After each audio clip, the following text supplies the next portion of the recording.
Finally जेव्हा मी बर्लिनहून मुंबईला पोचले ना, तेव्हाची ही स्माईल आहे. का असेल हो इतकी स्माईल? तुम्हाला काय वाटतं? तुम्हाला ऐकायचं आहे का सगळं?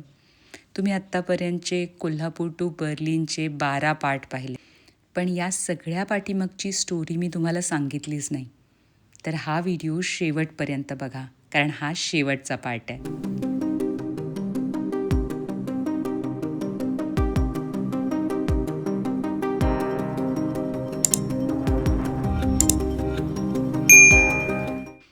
अरे हां, माझ्यासोबत परतीच्या प्रवासाला निघण्याआधी यांना थँक्यू बोलायचं राहूनच गेलं.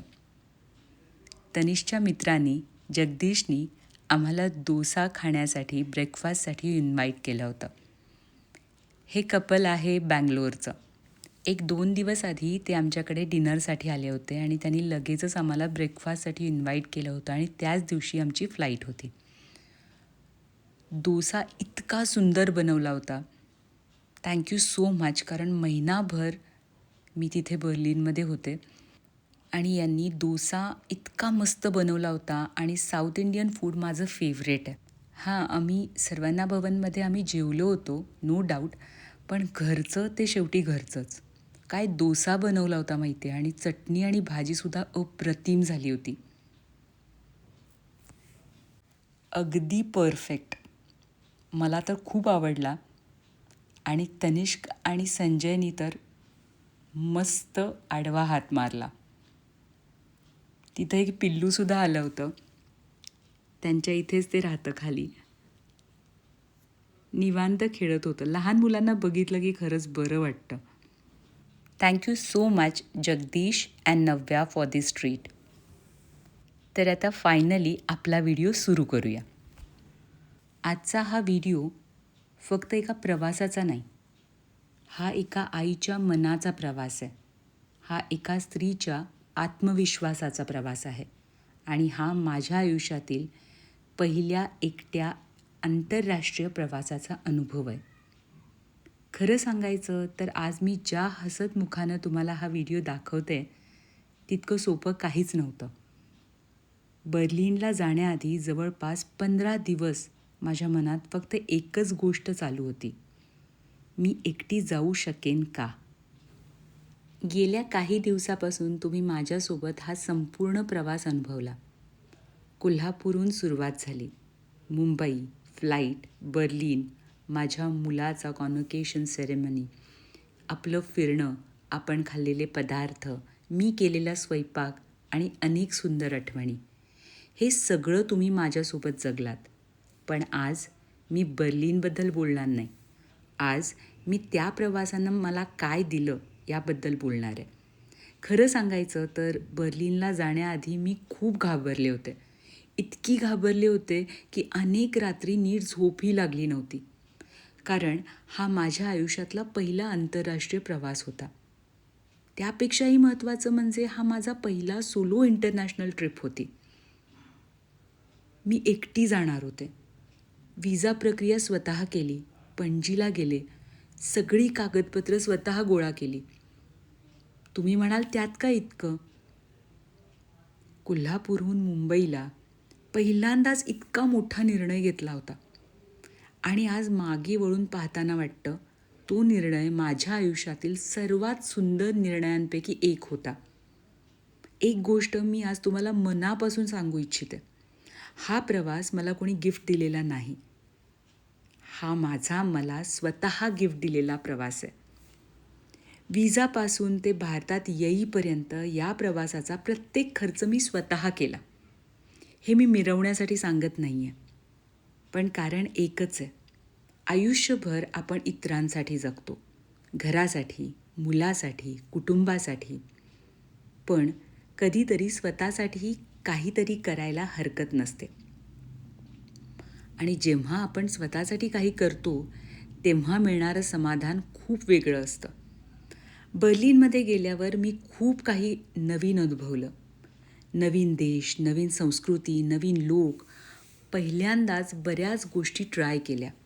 इथे पहिल्यांदाच फलाफल खाल्लं, जॅपनीज फूड ट्राय केलं, साऊथ इंडियन फूड खाल्लं, आईस्क्रीम अजूनही आठवतं, आणि तो बर्लिनर बन आजही आठवला की हसू येतं. पण खरं सांगायचं तर या सगळ्या गोष्टींपेक्षा जास्त मला आठवते ती एक भावना, स्वातंत्र्याची भावना. एकटीनं ट्रेन पकडणं, एकटीनं स्टेशन शोधणं, एकटीनं प्रवास करणं आणि एकटीनं निर्णय घेणं. तुम्हाला वाटत असेल की ही काय सांगतेय, पण खरंच माझ्यासाठी हे अवघड होतं. आणि प्रत्येक दिवसाबरोबर स्वतःवर वाढत जाणारा विश्वास. लहानपणापासून तशी मी फार धाडसी नव्हते. नवीन ठिकाणी जाण्यापूर्वी 100 वेळा विचार करणारी मी बर्लिनमध्ये एकटी ट्रेनने फिरत होते. माझ्यासाठी ही खूप मोठी गोष्ट होती आणि म्हणूनच मी प्रत्येक स्त्रीला एक गोष्ट सांगू इच्छिते. परदेशातच जायला हवं असं नाही, पण आयुष्यात एकदा तरी स्वतःसाठी प्रवास करा. कारण त्या प्रवासात तुम्ही जगापेक्षा जास्त स्वतःला भेटता. आणि मग या संपूर्ण प्रवासाचा सर्वात सुंदर भाग, माझा मुलगा तनिष्क. मी तिथे त्याच्या कॉन्व्होकेशनसाठी गेले होते, पण मला तिथे फक्त तेच मिळालं नाही. मला माझा मुलगा पुन्हा नव्याने भेटला. लहानपणी आपण आपल्या मुलांना हात धरून चालायला शिकवतो. त्यांच्या प्रत्येक यशात सहभागी होतो. त्यांच्यासाठी रात्रभर जागतो. त्यांच्या प्रत्येक स्वप्नांसाठी धडपडतो. आणि मग एक दिवस आपल्याला कळतं की ते मोठे झालेत, पण आई म्हणून मन मात्र तिथंच राहतं. माझ्या मुलाने त्यांच्या मित्रांना एक गोष्ट सांगितली जेव्हा मी तिथे पोचले.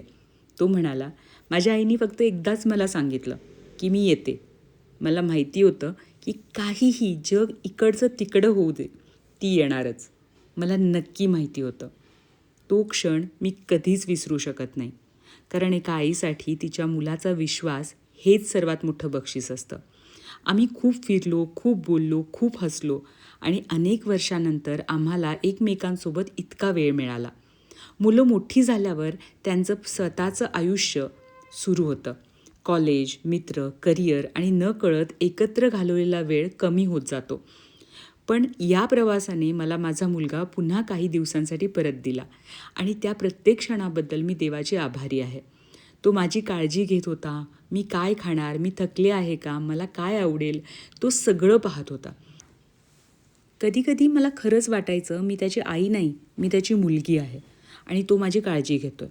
ही भावना शब्दात सांगता येत नाही, फक्त अनुभवता येते. आणि मग आला परतीचा दिवस, बर्लिनहून भारतात परतण्याचा दिवस. एअरपोर्टवर मी हसत होते, पण मनातून तुटत होते. कारण मी फक्त जर्मनी सोडत नव्हते, मी माझ्या हृदयाचा एक तुकडा इथे ठेवून जात होते असं वाटत होतं. फ्लाईटमध्ये बसल्यावर मी खूप रडले, खूप.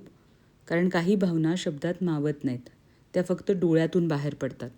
आज कोल्हापूरमध्ये बसून हा व्हिडिओ संपवत आहे, पण माझ्यासाठी हा शेवट नाही, ही एक आठवण आहे, एक अभिमान आहे, एक शिकवण आहे की भीती असली तरी स्वप्न पाहावीत. वय काहीही असो, नवीन सुरुवात करता येते. आणि आई कितीही मजबूत असली तरी तिचं मन कायम तिच्या मुलांमध्ये राहतं. माझ्या या संपूर्ण प्रवासात साथ दिल्याबद्दल तुमचे मनापासून आभार. आणि हो तनिष्क, जर तू व्हिडिओ पाहत असशील तर एवढंच सांगायचं आहे, तू मला बर्लिन दाखवलंस, पण त्याहून मोठी गोष्ट म्हणजे तू मला माझं एक नवीन रूप दाखवलंस. आणि हा प्रवास मी माझ्या शेवटच्या श्वासापर्यंत विसरणार नाही. हा व्हिडिओ रेकॉर्ड करूपर्यंत मी कितीदा रडली आणि माझ्या डोळ्यात कितीदा पाणी आलं आहे मी तुम्हाला सांगू शकत नाही. तुमच्या सगळ्यांचे आणि माझ्या मुलाचे सुद्धा खूप खूप आभार. प्रवासाला निघण्याआधी खूप जणांनी मला खूप गोष्टी सांगितल्या होत्या की तिथंपर्यंत जाती आहेस तर हे बघून ये, ते बघून ये. पण मी प्रत्येकाला एकच गोष्ट सांगितली होती, तिथेपर्यंत जाऊन एकटीनं परत येणं ही गोष्ट माझ्यासाठी खूप महत्त्वाची आणि खूप मोठी आहे. आणि ती जेव्हा मी पूर्ण केली ना, तुम्हाला माझ्या चेहऱ्यावरचा आनंद दिसतच असेल. खरंच खूप खुश होते मी. माझ्या आयुष्यातला हा खूप आनंदाचा प्रसंग होता. त्यामुळं कोल्हापूर एअरपोर्टला पोचल्यावर इतकी मोठी स्माईल आली. कोल्हापूर टू बर्लिनचा हा 13वा भाग होता. तुम्ही सगळे भाग पाहिले असतील तर आपले खूप खूप धन्यवाद आणि पाहिले नसतील तर नक्की पाहून घ्या. Thank you so much for watching.